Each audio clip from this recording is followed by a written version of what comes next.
Do you ever feel an overwhelming dread towards some vague, terrifying reality waiting for the human race in the not-so-distant future? It's kind of like the idea of Sunday scaries, like that dull fear you get on Sundays from having to go back to work and experience 40 more hours of shit you really don't want to do. I want to make a game about that. My friends and I have recently been on a co-op puzzle horror game kick. We've been playing games like Escape the Backrooms and Panicore. I think the term for them today is friend slop. Now, I may just be brain damaged, but I actually think it would be possible to fit that initial idea into a multiplayer puzzle horror game genre. Now you may be asking, where are you going to start, Booger for Brains? Are you going to start with a game design document? No, I'm not. Instead, I'm going to start by creating the player 3D model, but I have a specific reason for it. At the moment, I don't know how to make 3D character models, and these puzzle horror games have a bunch of different levels with a bunch of different enemy types. If I don't know how to make 3D models for this game, then I'm pretty much fucked. What sort of model do I want? The first thing that comes to mind is like a rat or a mouse or something. I feel like if I just added a subdivision a subdivision surface modifier to a cube, and then if I just grabbed the front vertice with proportional editing and just extended it, I feel like I could get like a little bit of a head going here or something like that.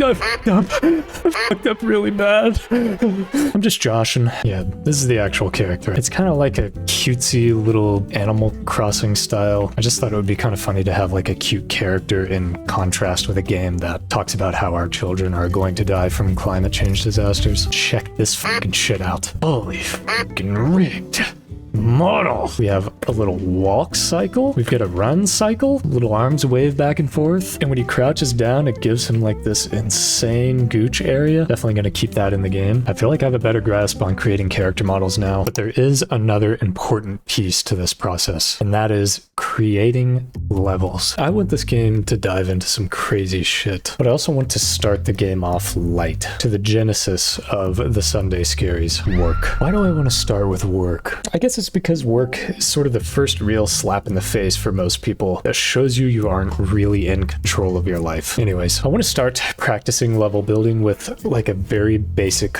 office level. Later on, I think it would be funny to build out like the most hip, nauseating startup office in existence. One that has psilocybin microdosed gumball machines, in-office super pods or some shit, or maybe like an exploding Slack notification. Now, a lot of games use something called modular assets or kit bashes to create their levels. Essentially all this means is you model out individual pieces of your level like doors, door frames, walls, floors, etc. in a 3D modeling program like Blender, import them into Unity, and then build out your levels within your game engine like Unity, kind of like you're building Legos. At this point, I began a 6-minute rant about my struggles making modular assets that work with baked lighting, completely unaware that nobody gives a fuck. So to make it short, after bashing my head against these modular walls for a few days and nearly throwing a full-blown tantrum because I couldn't fix these bloody seams, I managed to complete a working test level. This is the final version of the first level I've ever created. Wait a second, do you all hear that? Wait, what the fuck?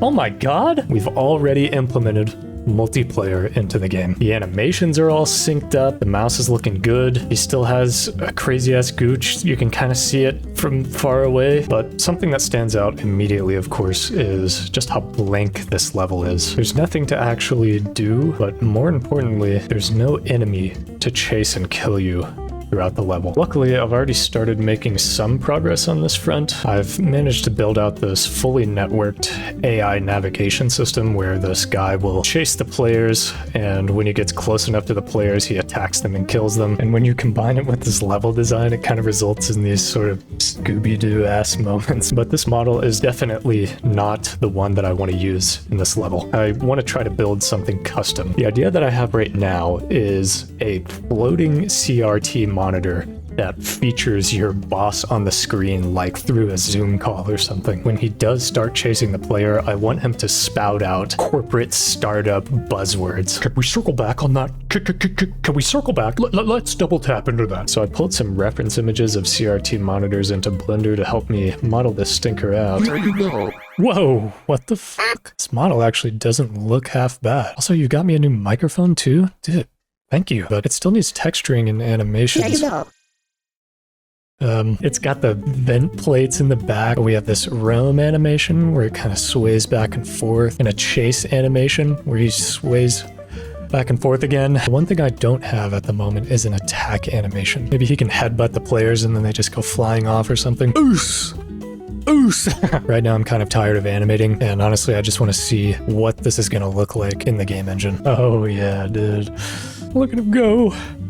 That's my baby. The emission on the screen looks really good in Unity. And you can see I also added these little sparks that fire off every once in a while, just to give the cable something. Right now the enemy is just flying around. He's not chasing the players, and he's not headbutting them and sending them to the stratosphere. We're gonna need to fix that stat. And by stat, I mean in the next video, where I'm going to try to tackle 4 different things. 1, get the animations on the CRT head smooth. Make them turn smooth. Make them kill smooth. 2, build out an actual trendy looking startup office that can function as an actual first level. 3, build out exploding Slack notifications that follow the player around and bait them out of hiding spots. I think that idea would be really cool. And 4th, just figuring out a story and an objective for the first level. How do I want to set the tone for the rest of this game? If you have good ideas or dog shit ideas, drop them in the comments. I'll read every single one, I swear to God.